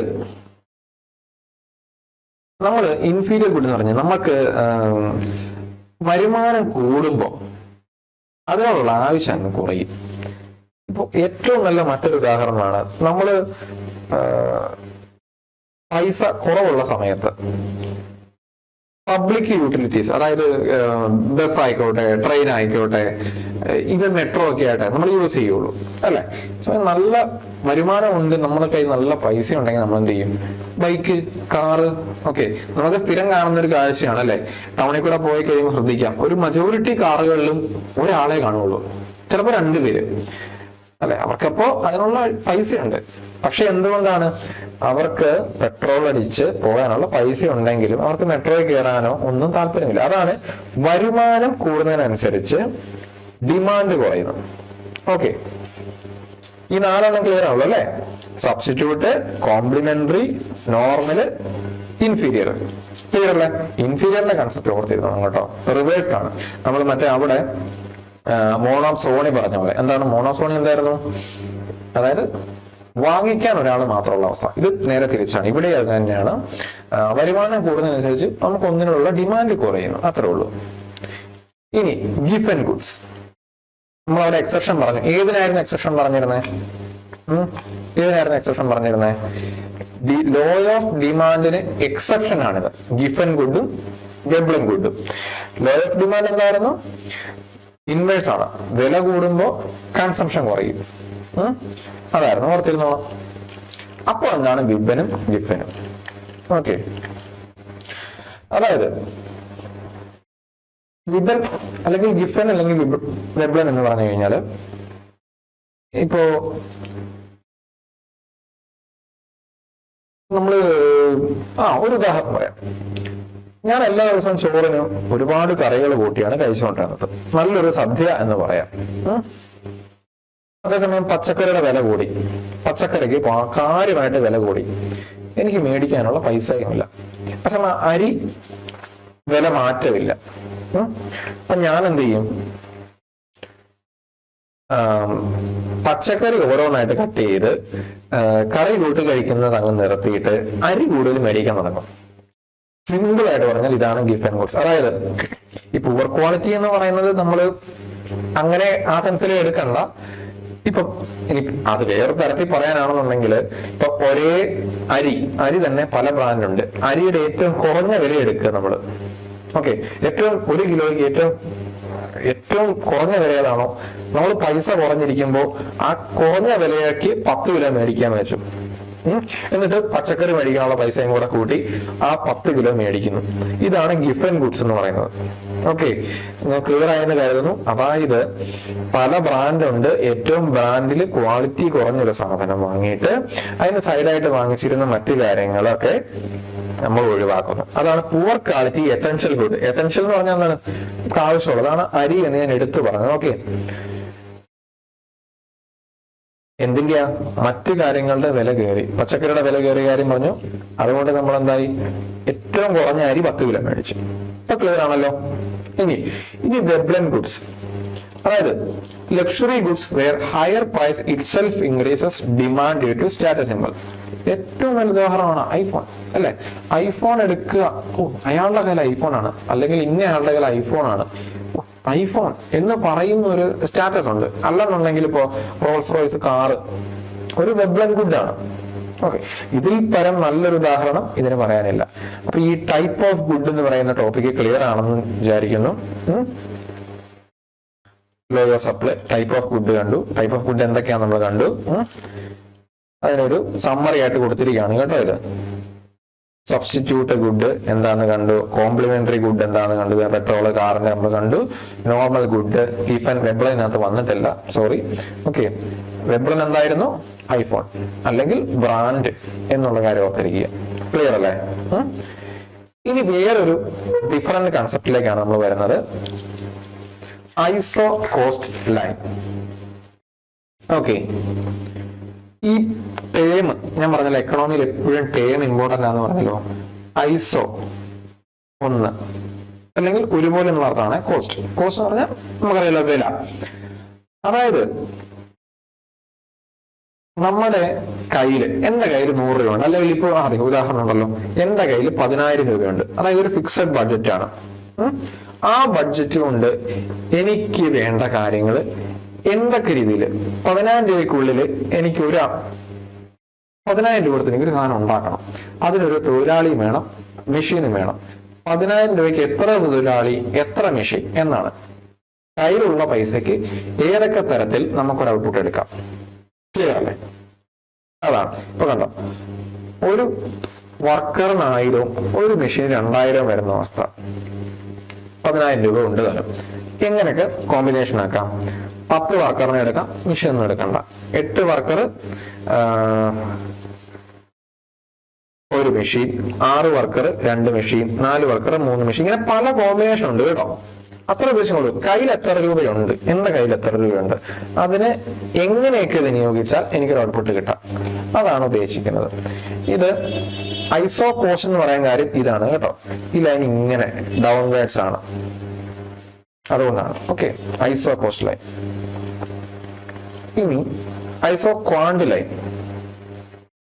ക്വാണ്ട് എന്ന് പറഞ്ഞാൽ ഒരു പ്രത്യേക ഔട്ട്പുട്ട്, ഒരു ക്വാണ്ടിറ്റി പ്രൊഡ്യൂസ് ചെയ്യുന്ന കാര്യമാണ്. കോസ്റ്റ് എന്താണ്? ബഡ്ജറ്റ് ആണ്. ഫിക്സഡ് ബഡ്ജറ്റിൽ അതിനെ എങ്ങനെയൊക്കെ കോമ്പിനേഷൻ വഴി ഔട്ട്പുട്ട് ഉണ്ടാക്കാം. അതേസമയം പല കോമ്പിനേഷൻ എടുത്തൊരു ഫിക്സ്, നമ്മൾ ആദ്യം ഔട്ട്പുട്ട് തീരുമാനിച്ചു നോക്കുക. ഇതിനകത്ത് എനിക്ക് ഇത്ര സാധനം ഉണ്ടാക്കണം, അതെങ്ങനെയൊക്കെ ഉണ്ടാക്കാം. മറ്റത് എങ്ങനെയായിരുന്നു, എന്റെ കയ്യിൽ ഇത്ര രൂപയുണ്ട്, അതിന് എത്രയൊക്കെ ഉണ്ടാക്കാം. വ്യത്യാസം മനസ്സിലായല്ലോ? അപ്പോ ഇത്ര സാധനം ഉണ്ടാക്കണം, അതാണ് ഐസോ ക്വാണ്ട്. കണ്ടോ, 100 ഗ്ലാസ് ജ്യൂസ് ഒരു ദിവസം ഉണ്ടാക്കാം, അതെങ്ങനെയൊക്കെ ഉണ്ടാക്കണം എന്നുള്ളതാണ്. നമ്മൾ അവിടെ കൊടുത്ത പോലെ തന്നെ ഒരു കോമ്പിനേഷൻ ആണ് ഈ കൊടുത്തിരിക്കുന്നത്. കൺസെപ്റ്റ് ഡൗട്ട് വരുമ്പോൾ ഇത് വായിച്ചു നോക്കുക. ഓക്കെ, സിമ്പിൾ ആയിട്ടുള്ള കാര്യമേ ഉള്ളൂ. 100 ഗ്ലാസ് ഔട്ട്പുട്ട് ഉണ്ടാക്കാം, അല്ലെ? എത്ര ജോലിക്കാര്, എത്ര മെഷീൻ ഉണ്ട്, പല രീതിയിലിടാം. നമ്മളാണ് ഒരു കഥ നടത്തുന്നെങ്കിൽ നമ്മൾ ചിന്തിച്ചു നോക്കൂലേ? അത്രേ ഉള്ളൂ. ഓക്കെ, ക്ലിയർ അല്ലേ? ഇതാണല്ലേ. ഇത് ലീനിയറും ഇത് എക്സ്പോണൻഷ്യലും ആണ് കേട്ടോ. അതേ ഉള്ളു വ്യത്യാസം. രണ്ടും ഡൗൺവേർഡ്സ് ആണ്. നമ്മൾ എന്തായാലും ഡിഫറെന്റ് ആയിട്ട് രണ്ട് കൺസെപ്റ്റ് ആണ് വായിച്ചത്, ഐസോ കോസ്റ്റും ഐസോ ക്വാണ്ടും അല്ലെ. ഇനി അടുത്ത എന്താണ്? Invisible hand and laissez faire. Invisible hand ഇതെന്ന് പറയാൻ നമുക്ക് മലയാളത്തിൽ പറഞ്ഞു കഴിഞ്ഞാൽ കാണാൻ മേലാത്ത കൈ അല്ലെ. എന്താണ് ഇത്? നമുക്ക് എക്കണോമിക്സ് അല്ലെങ്കിൽ മാർക്കറ്റുമായിട്ട് ബന്ധപ്പെട്ടത് എന്താണ് ഇതിന് ഉദ്ദേശിക്കുന്നത്? അതായത് ആഡം സ്മിത്ത് എന്ന് പറയുന്ന ആള് അയാളുടെ തിയറി ഓഫ് മോറൽ സെന്റിമെന്റ്സ് എന്ന് പറയുന്ന ബുക്കിലാണ് ഈ ഒരു കൺസെപ്റ്റ് കൊണ്ടുവന്നത്. അതായത് പ്രത്യേകിച്ച് ആരും മാർക്കറ്റിൽ വലിയ കാര്യങ്ങളൊന്നും ചെയ്യുന്നില്ലെങ്കിലും മാർക്കറ്റ് തന്നെത്താനെ അങ്ങ് പോകുന്നു, മാർക്കറ്റ് തന്നെത്താനെ അങ്ങ് നടന്നു പോകുന്നു. ആരും പ്രത്യേകിച്ച് കൺട്രോൾ ചെയ്യുന്നില്ല, എന്നാൽ ആരൊക്കെയോ കൺട്രോൾ ചെയ്യുന്നതായിട്ട് നമുക്ക് തോന്നാം. അതാണ് ഒരവസ്ഥ. ഇത് ഇന്നത്തെ അവസ്ഥയിൽ പ്രാക്ടിക്കൽ ആണോ എന്ന് എനിക്കറിയില്ല. എന്തായാലും ഇങ്ങനെ ഒരു കൺസെപ്റ്റ് കൊണ്ടുവന്നിട്ടുണ്ട്, ഇൻവിസിബിൾ ഹാൻഡ്. ആരും കൺട്രോൾ ചെയ്യുന്നില്ല എന്ന് തോന്നാം, അങ്ങനെ ഒരു കൺസെപ്റ്റ്. ഓക്കെ, അതായത് ഞാൻ എനിക്ക് വേണ്ട കാര്യങ്ങൾ ചെയ്തുകൊണ്ടേയിരിക്കുന്നു, അല്ലാതെ എനിക്ക് വേണ്ട കാര്യങ്ങൾ മറ്റുള്ളവരല്ല തീരുമാനിക്കുന്നത്. മനസ്സിലായോ? അപ്പൊ ആരെങ്കിലും കൺട്രോൾ ചെയ്യുന്നുണ്ടോ? ഇല്ല. അതാണ് ഇൻവിസിബിൾ ഹാൻഡ്, നാച്ചുറലി അഡ്ജസ്റ്റ് ചെയ്തു പോകുന്നത്. മനസ്സിലായല്ലോ? ഇനി ലൈസേഴ്സ് ഫെയർ, അതും ആഡം സ്മിത്ത് ആണ്. അദ്ദേഹത്തിന്റെ വെൽത്ത് ഓഫ് നേഷൻസ് എന്ന ബുക്കിലാണ് കൊണ്ടുവന്നത്. ഇത് നമുക്ക് ഇന്ന് ആപ്ലിക്കബിൾ ആയിട്ടുള്ള ഒരു കാര്യമാണ്, പ്രത്യേകിച്ച് ക്യാപിറ്റലിസ്റ്റ് മാർക്കറ്റുകളിൽ. അതായത് ഗവൺമെന്റ് എന്ന് പറയുന്ന ഒരു സിസ്റ്റം സെപ്പറേറ്റ്. നമ്മളൊരു ടു വീലിന്റെ കാര്യം പറയാം, പ്രൈവറ്റ് പബ്ലിക്. അതായത് പബ്ലിക് എന്ന് പറയുന്ന ഗവൺമെന്റ് പലതിനും ഫെസിലിറ്റേറ്റ് ചെയ്യുകയാണ്. അല്ലാതെ ഇപ്പോ നമുക്കറിയാം, നമ്മൾ ഈ കഴിഞ്ഞിടയ്ക്ക് ഇൻഡിഗോയുടെ ഇഷ്യൂ കേട്ടു അല്ലെ. എന്തായിരുന്നു? ഇൻഡിഗോയ്ക്ക് മോർ ദാൻ 50% മാർക്കറ്റ് ഷെയർ ഉണ്ട്. അതുകൊണ്ട് തന്നെ ഇൻഡിഗോയുടെ ഫ്ലൈറ്റ് എല്ലാം ക്യാൻസൽ ആയപ്പോൾ എന്ത് പറ്റി?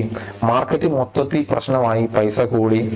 അതേസമയം നമ്മുടെ സർക്കാരിന്റെ എയർ ഇന്ത്യ അല്ലെങ്കിൽ സർക്കാർ പിന്താങ്ങുന്ന എയർ ഇന്ത്യ എന്ന് പറയുന്ന ഒരു സെറ്റപ്പ് ഉണ്ടായിരുന്നെങ്കിൽ എന്തായിരുന്നു? ഇത്രയും ബാധിക്കില്ലായിരുന്നു. എന്ന് വെച്ച് കഴിഞ്ഞാല് പല കാര്യങ്ങളിലും സർക്കാർ അതിനെ അനുവദിക്കുന്നതേ ഉള്ളൂ, സർക്കാർ നേരിട്ട് ഇടപെടുന്നില്ല. ഉദാഹരണമാണ് ഞാൻ ഇത് ഫ്ലൈറ്റ് മാർക്കറ്റിന്റെ കാര്യം പറഞ്ഞത്. മിനിമം ഇന്റർഫിയറൻസ് ഉള്ളൂ ഗവൺമെന്റ്. ഓക്കെ, ഫ്രീ മാർക്കറ്റാണ്, നിങ്ങൾ എന്താണ് ചെയ്യുന്നത്? അതാണ് let do or let it be. പക്ഷെ ഞങ്ങൾ മോണിറ്റർ ചെയ്യുന്നുണ്ട്, ഞങ്ങൾ ഗൈഡ് ചെയ്യും. കണ്ടല്ലോ, ഇന്ത്യയുടെ കേസിൽ എന്തായിരുന്നു? നിങ്ങൾ ചെയ്തോ, പക്ഷെ ഈ കേസ് വന്ന സമയത്ത്, ഈ ഇഷ്യൂ വന്ന സമയത്ത് ഗവൺമെന്റ് അതിന്റെ പ്രൈസ്, വില, ഇത്ര കിലോമീറ്ററിന് ഇത്ര രൂപ വാങ്ങിക്കാവൂ എന്ന് ഫിക്സ് ചെയ്തായിരുന്നു അല്ലെ. അത് ഇതിനൊരു ഉദാഹരണമാണ് അല്ലെ. ഓക്കെ, അപ്പോ ഇൻവിസിബിൾ ഹാൻഡ്, ലൈസൻസ് ഫെയർ, ഇത് രണ്ടും മാറിപ്പോകരുത് കേട്ടോ. ലൈസൻസ് ഫെയർ എന്ന് പറഞ്ഞാൽ ഗവൺമെന്റിന് റോൾ ഉണ്ട്, പക്ഷെ റോൾ ഉണ്ടോ എന്ന് ചോദിച്ചു കഴിഞ്ഞാൽ മിനിമൽ റോളേ ഉള്ളൂ, മിനിമൽ റോള്. ഓക്കെ, ഇത് രണ്ടും ആഡം സ്മിത്ത് ആണ് കൊണ്ടുവന്നത്.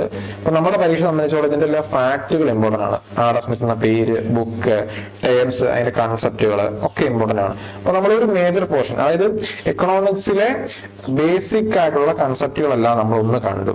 ഓക്കെ, നമ്മൾ ഒന്നൊന്ന് ഓടിച്ച് റിവിഷൻ നോക്കി പോവാം. ഇത്രയും പോയതല്ലേ.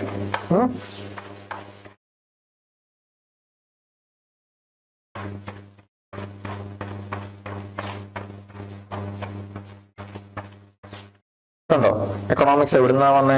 എക്കണോമി എന്ന് പറയുന്ന ടേമിൽ നിന്നാണ് വന്നത്. പിന്നെ type of economy, market economy ഉണ്ട്, നോൺ മാർക്കറ്റ് ഉണ്ട്, മിക്സഡ് ഉണ്ട്. ഇതെങ്ങനെ പ്രവർത്തിക്കുന്നതെന്ന് നമ്മൾ പറഞ്ഞു. മാക്രോ എന്താണ്? വലുതാണെന്ന് പറഞ്ഞു, അത് കീനേഷ്യൻ തിയറി ആണെന്ന് പറഞ്ഞു. മൈക്രോ എന്താണ്? ചെറുതായിട്ട് ബന്ധപ്പെട്ടതാണ്, അത് പ്രൈസ് തിയറി ആണെന്ന് നമ്മൾ പറഞ്ഞു. പിന്നെ എക്കണോമിയെ സെക്ടറുകൾ എന്തിനു വേണ്ടിയിട്ട് അറിയാനും നിലനിർത്താനും ഒക്കെ വേണ്ടി പല സെക്ടറായിട്ട് തിരിച്ചു. പ്രൈമറി, പ്രകൃതിയിൽ നിന്ന്. ഓക്കെ, അതാണ് പ്രൈമറി എന്ന് പറഞ്ഞു. രണ്ടാമതായിട്ട് പ്രകൃതിയിൽ നിന്ന് വരുന്നതിനെ കൺവേർട്ട് ചെയ്യുന്ന സ്റ്റേറ്റ് ആണ് സെക്കൻഡറി എന്ന് നമ്മൾ പറഞ്ഞു. ഓക്കെ, പല എക്സാമ്പിളുകളും പറഞ്ഞു.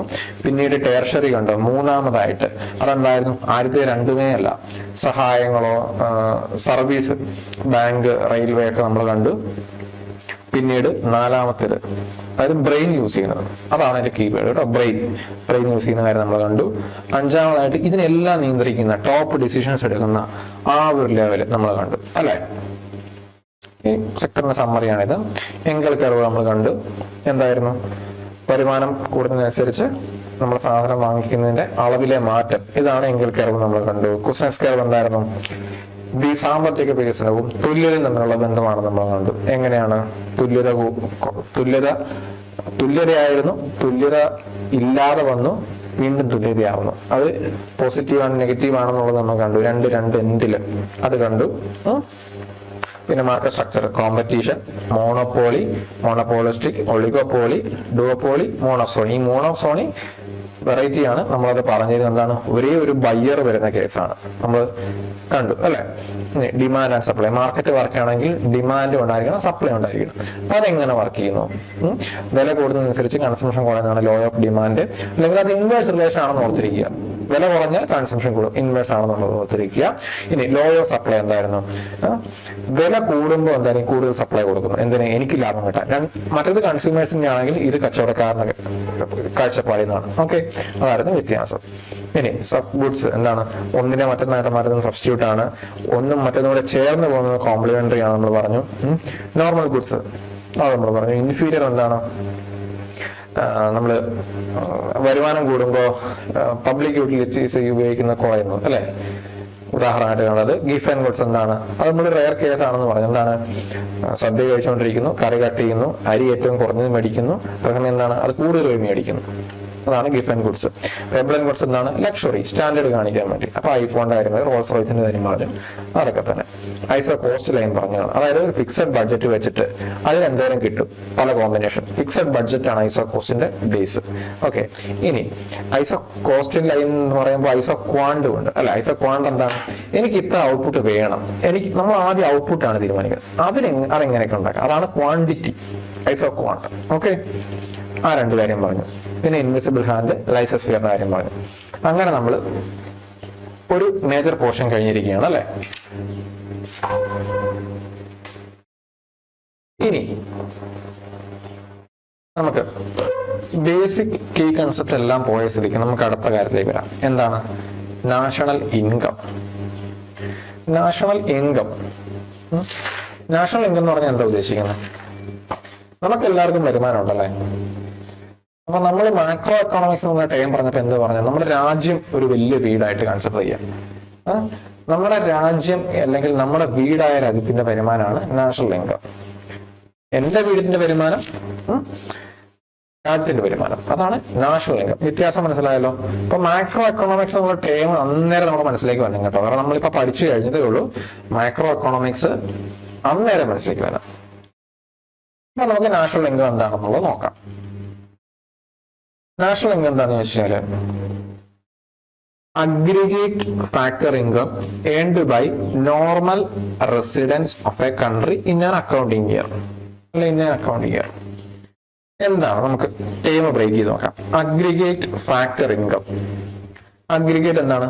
സമ്മാണ്, എല്ലാത്തിന്റെയും സമ്മാണ് ഉദ്ദേശിക്കുന്നത്. ഇനി ആരാണ് നോർമൽ റെസിഡൻസ്? ഒരു കാര്യം ശ്രദ്ധിക്കണം, ഇവിടെ സിറ്റിസൺസ് എന്നല്ല പറഞ്ഞിരിക്കുന്നത്, നോർമൽ റെസിഡൻസ് എന്നാണ്.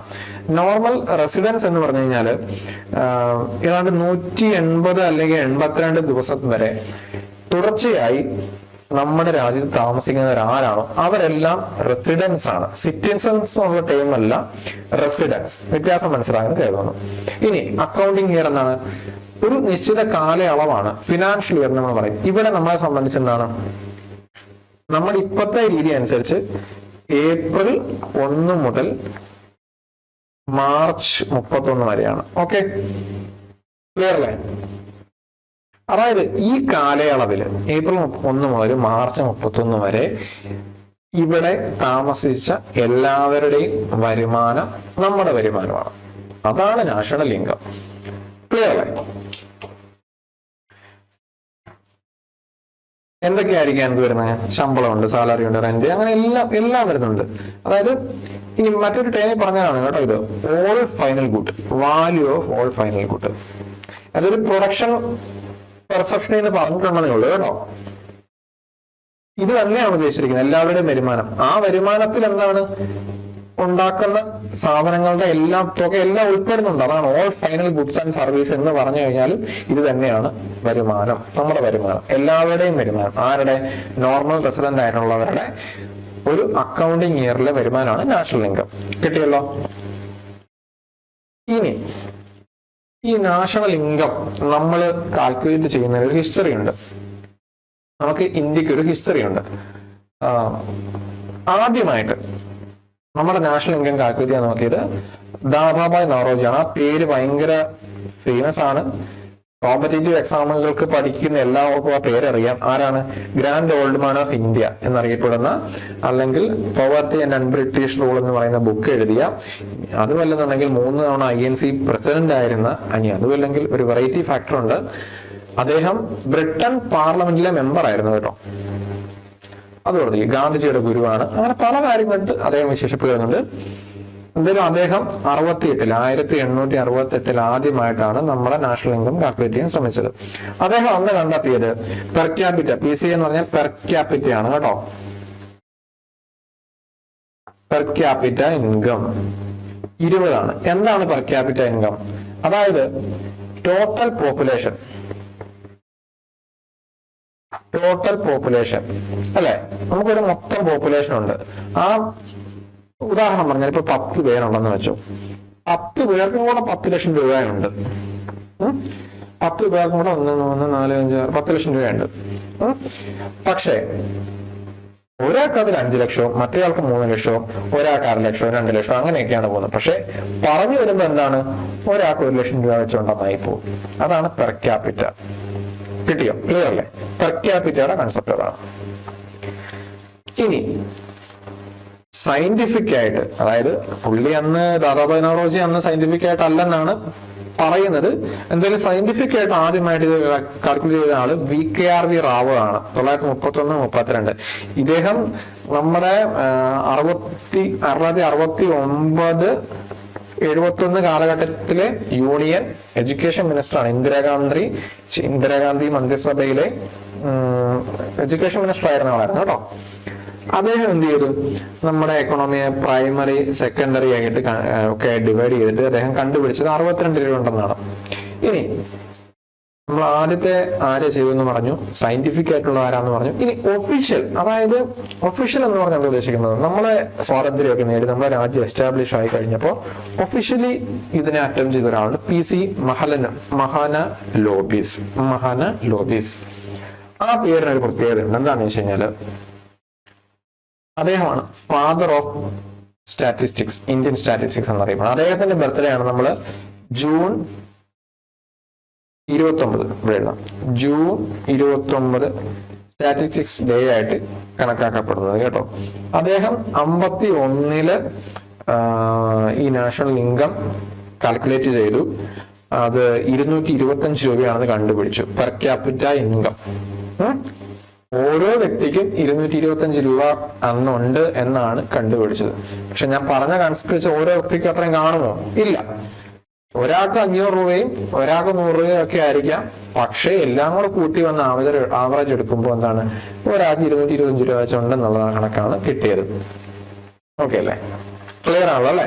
അപ്പൊ നമ്മൾ നാഷണൽ ഇൻകം എന്താന്ന് പറഞ്ഞു, അതിന്റെ ഒരു കാൽക്കുലേഷൻ ഹിസ്റ്ററി നമ്മൾ കണ്ടു. ഇനി അതിന്റെ ഹിസ്റ്ററിയുടെ ബാക്കിയാണ് കേട്ടോ. മഹാലനോബിസ് ഇത് കാൽക്കുലേറ്റ് ചെയ്തു എന്ന് പറഞ്ഞു. പിന്നെ 55 എന്ത് ചെയ്തു, അതിന് ഒഫീഷ്യലി തന്നെ നമ്മളൊരു ഡിപ്പാർട്ട്മെന്റ് അല്ലെങ്കിൽ ഒരു ഓഫീസ് കൊണ്ടുപോകും. എന്താണ്? Central statistics office. അവര് നാഷണൽ സാമ്പിൾ സർവേ ഓഫീസിന്റെ സർവേ എടുത്ത് അതായത് ഇവരാണ് NSSO എന്ന് പറയുന്ന സ്ഥാപനം. ഇപ്പോ നിലവില് ഇതെല്ലാം ministry of statistics and programme ഇംപ്ലിമെന്റേഷന്റെ കീഴിലാണ്. ഈ ബോഡികൾ ഇവരുടെ സർവേ എടുത്ത ഡേറ്റ വെച്ചിട്ട് CSO ആണ് നാഷണൽ ഇൻകം കണ്ടുപിടിച്ചുകൊണ്ടിരുന്നത്. 2019 ഇതൊരു ഫാക്ടാണ് കേട്ടോ. 2019 ഈ സെൻട്രൽ സ്റ്റാറ്റിസ്റ്റിക്സ് ഓഫീസും നാഷണൽ സാമ്പിൾ സർവേ ഓഫീസും കൂടെ മെർജ് ചെയ്ത് നാഷണൽ സ്റ്റാറ്റിസ്റ്റിക്സ് ഓഫീസ് എന്നാക്കി. ഓക്കെ, ഇപ്പോ ഈ ബോഡിയാണ് നമ്മുടെ നാഷണൽ ഇൻകം കാൽക്കുലേറ്റ് ചെയ്യുന്നത്. നമ്മളെ പലതും ചെയ്യുന്നത്. പിന്നെ ലേബർ ഫോഴ്സ് PLFS സർവേ ഒക്കെ ചെയ്യുന്നത്. ഓക്കെ, അപ്പൊ സർവേയുമായിട്ട് ബന്ധപ്പെട്ട ബോഡിയൊക്കെ പറയുകയാണെങ്കിൽ NSO അല്ലെങ്കിൽ CSO എന്നൊക്കെ നമുക്ക് പറയാം. ഓക്കെ, നമ്മൾ കണ്ടൊരു കാര്യം എന്തായിരുന്നു, ആരാണ് സെക്ടർ തിരിച്ചത്? Doctor VKR Rao primary secondary തിരിച്ചാണ് 31-32 കണ്ടുപിടിച്ചതെങ്കിൽ ഇപ്പൊ എന്താണ് നമ്മൾ കണ്ടു, പ്രൈമറി സെക്കൻഡറി ടെർഷ്യറി സെക്ടറുടെ കൂട്ടിയാണ് ഇപ്പൊ നമ്മൾ നാഷണൽ ഇൻകം കണ്ടുപിടിച്ചുകൊണ്ടിരിക്കുന്നത്. അത് മാറിപ്പോലെ കേട്ടോ. സെക്ടർ എന്താണെന്നൊക്കെ ഓർമ്മ വന്നല്ലേ അല്ലേ? നമ്മൾ പഠിച്ചു തീർന്നിട്ട് അധികം സമയമാകുന്നില്ല. ഇനി നാഷണൽ ഇൻകത്തിനകത്ത് ഒരുപാട് കൺസെപ്റ്റ് ഉണ്ട്, അതിനൊരു ക്ലാരിറ്റി വേണം. അതിനാദ്യം വേണ്ടത് ഞാൻ പറഞ്ഞല്ലോ, നമ്മുടെ നോർമൽ റെസിഡൻസും ആണ്, സിറ്റിസൺസ് അല്ല എന്ന് നമ്മൾ പറഞ്ഞായിരുന്നു അല്ലെ. അതിനുള്ള കാരണം ഞാൻ പറയാം. ആദ്യത്തെ കാരണമാണ് ഡൊമസ്റ്റിക്. ഈ കാരണം കൊണ്ടാണ് ഇവിടെ ജീവിക്കുന്ന ഡൊമസ്റ്റിക് ആയിട്ട് ജീവിക്കുന്ന എല്ലാവരും അതിൽപ്പെടും, നമ്മുടെ ടെറിട്ടറി ജീവിക്കുന്ന എല്ലാവരും അതിൽപ്പെടും. ഓക്കെ, എന്നാൽ ഫോറിൻ എംബസീസ് വരില്ല. എന്തുകൊണ്ടാണ്? ഫോറിൻ എംബസി ഇരിക്കുന്ന സ്ഥലം, അതിന് മുകളിലോട്ടുള്ള എയർ സ്പേസും എല്ലാം അവരുടെ ടെറിട്ടറി ആയിട്ടാണ് കൺസിഡർ ചെയ്യുന്നത്. അതുകൊണ്ടാണ് കേട്ടോ. ഉദാഹരണം പറഞ്ഞാൽ അപ്പൊ നമ്മുടെ ഇന്ത്യൻ എംബസി, ഇപ്പൊ അമേരിക്കയിലെ ഇന്ത്യൻ എംബസി ഡൊമസ്റ്റിക് ടെറിട്ടറി ആയിട്ടാണ് കണക്കാക്കപ്പെടുന്നത്. അതങ്ങനെയാണ്.